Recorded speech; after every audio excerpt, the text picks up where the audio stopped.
O Banco do Brasil está envolvido em mais um rombo bilionário, agora com o FIES. Tanto o Banco do Brasil quanto a Caixa Econômica Federal estão anunciando que tem rombos de aproximadamente 15,7 bilhões com o financiamento estudantil gerenciado através do FIES, né? Então, o que essa matéria traz aqui?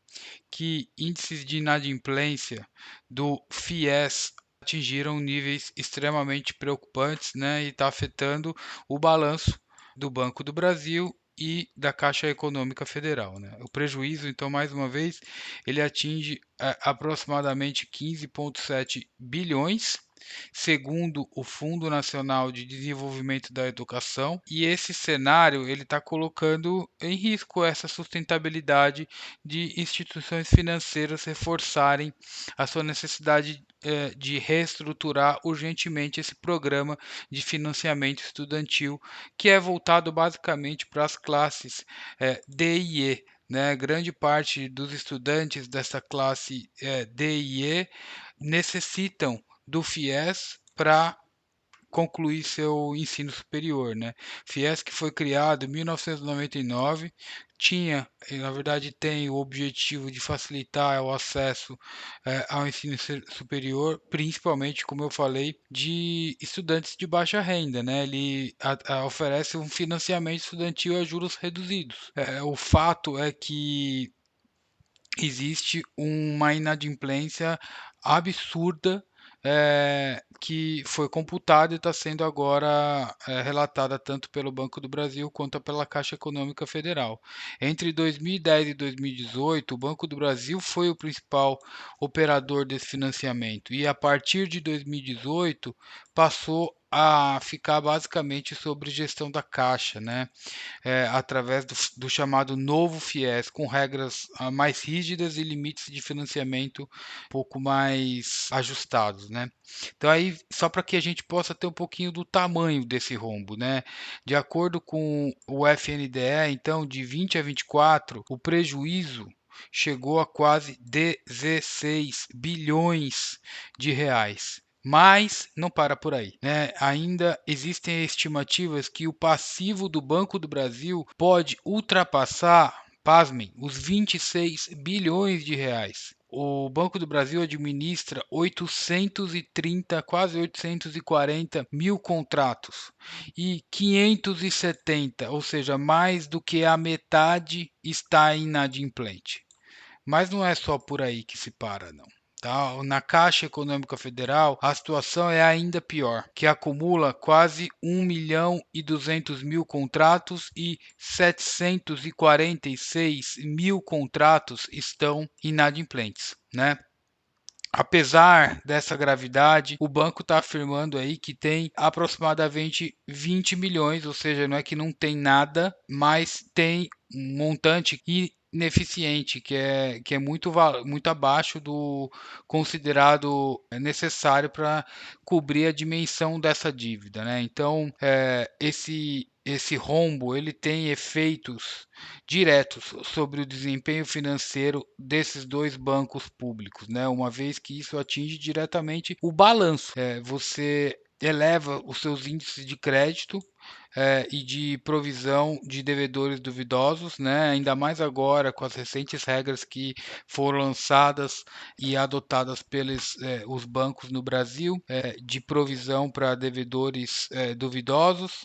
Isso tudo reduz drasticamente o lucro líquido e enfraquece a capacidade de conceder novos financiamentos, o que afeta diretamente a população. Então, assim, no final das contas, a própria capacidade do país de poder prover educação passa por a saúde financeira dos nossos bancos, né? É impressionante como as coisas, no final das contas, sempre estão ligadas, né? O impacto nessa crise, então, aqui continuando aqui, impacto da crise vai além dos balanços financeiros, né? É um pouco do que a gente tinha falado. O sistema como um todo está esgotado, porque é através do FIES que todos os estudantes têm acesso, principalmente os estudantes de baixa renda, classe D e E, têm acesso ao ensino superior. Né? Cerca de 80% da nossa atuação aqui, o que fala Associação Brasileira dos Mantenedores de Ensino Superior, fala o seguinte: cerca de 80% da nossa atuação na educação superior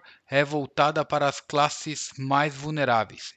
Sem o FIES, esses alunos simplesmente não conseguem ingressar no ensino superior. De uma maneira bem clara, essa é a única maneira de fazer com que a população mais carente tenha acesso ao ensino superior, né? De poder, de uma maneira mais direta, você estabelecer igualdade de renda ou mesmo a contribuir diretamente para uma melhor distribuição de renda aqui no Brasil, que é, todo mundo já sabe, um problema centenário, né? Mas existe uma tentativa de alívio aí, né? Para mitigar os efeitos dessa inadimplência, o governo, então, o nosso governão, lançou programas de renegociação de dívidas, né? Então, esses dados revelam que até 2024 foram firmados 387 mil acordos, mas aí você para ver a seguinte situação, né? Eu acabei de falar acima aqui que o Banco do Brasil tem aproximadamente 540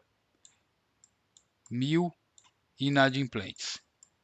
A Caixa tem 750.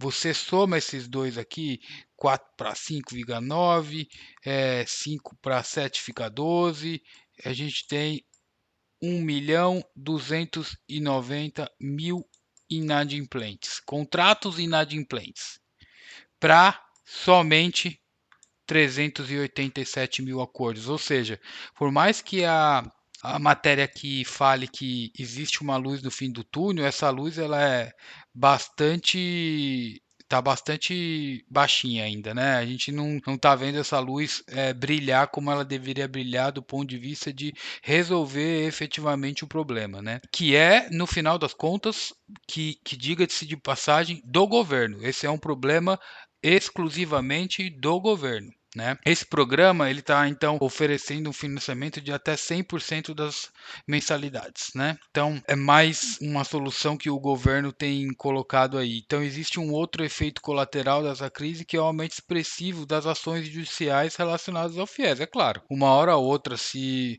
o devedor não pagar, vai para a justiça. Não tem muito o que fazer, né? O que a gente pode esperar disso de uma maneira bastante clara? Se nenhuma reforma estrutural for implementada, os impactos sobre o Banco do Brasil e a Caixa podem agravar e levando os ativos problemáticos e pressionando ainda mais os seus resultados. Ou seja, resultados do Banco do Brasil que já não estavam bastante positivos, ainda podem sofrer um tombo ainda maior. E nem por falta de notícias ruins que a gente não pode trazer mais uma, né? Então não há nada que está tão ruim que não possa ficar pior. Hoje, o BBA rebaixou o Banco do Brasil, cortou seu preço-alvo para R$ 25 e manteve uma visão mais cautelosa para os próximos trimestres com o aumento da inadimplência, mais do que a gente estava falando aqui, né? Então, com o aumento da inadimplência, mas aqui acredito que muito mais voltado para o agronegócio, o Banco do Brasil teve a sua perspectiva de ação cortada de 29 para R$ 25 diante de uma visão então mais cautelosa para os próximos trimestres e redução das estimativas. No entanto, a instituição manteve a recomendação neutra para o papel, ou seja, não está falando aqui que está na hora de sair vendendo como um louco os papéis do Banco do Brasil, né? Quem tem papel do Banco do Brasil, segundo o Itaú BBA, deveria manter em carteira, né, e aguentar a turbulência aí passar, né? As estimativas então do lucro de 2025 e 2026 foram cortadas de 33 para 24% e agora projeta 25 bilhões e 30 bilhões de lucro com um ROI, veja bem o ROI, 12,8% de ROI e 14,5% de ROI entre 25 e 26. O Banco do Brasil tinha 21% de ROI, dando inveja a Itaú, dando inveja a todos os outros bancões, e agora tá basicamente, eu já ia até falar que estava bradescando, né? O Banco do Brasil estava se tornando um futuro Bradesco, tá começando a competir diretamente com o Bradesco e não mais com o Itaú, né? E muito por conta do o que eu falei aqui, não da parte do FIES, mas muito do segmento do agro, né, que representa aproximadamente um terço da carteira do Banco do Brasil. Até então, somava 400 bilhões e era um setor, era uma parte super bem comportada. Sempre falei aqui que o Banco do Brasil, o fiador do agronegócio, né? Mas durante o ano de 2024, com toda a crise que a gente viu no setor agro, as ações do banco estão sofrendo bastante, né? Então, chegou a hora, a conta chegou para o Banco do Brasil, e é o que a gente está vendo na queda das ações. Falar por isso em queda de ação, o Banco do Brasil mais uma vez despencou. Hoje, só para vocês entenderem, estava sendo negociado aqui a quase R$ 30 no dia 15 de maio e a gente fechou hoje com basicamente R$ 21,54. Esse foi o fechamento do Banco do Brasil hoje, queda de mais que 25%, realmente um soluço aí bastante representativo, né? Nem por conta disso a gente não pode trazer perspectivas positivas. Você vê que o banco tem entregue dividend yields bastante expressivos nos últimos anos, né? E aos preços atuais, com as perspectivas que a gente tinha de lucro, o banco tem uma expectativa de entregar aproximadamente 14% de dividend yield, mas com todas essas revisões e todos esses soluços aí em termos de notícias negativas, não acredito que o Banco do Brasil vai entregar esse dividend yield.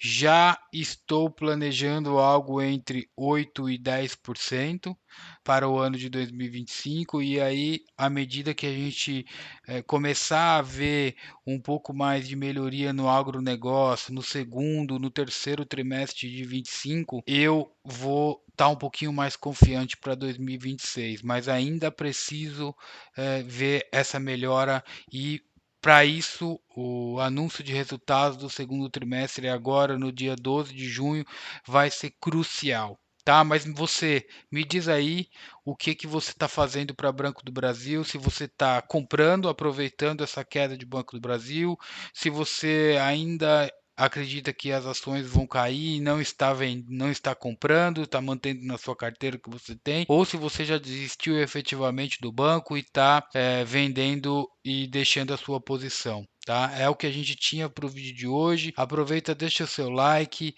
deixa seu comentário, manda esse vídeo para outras pessoas que ajudam o engajamento. Um abraço, fui!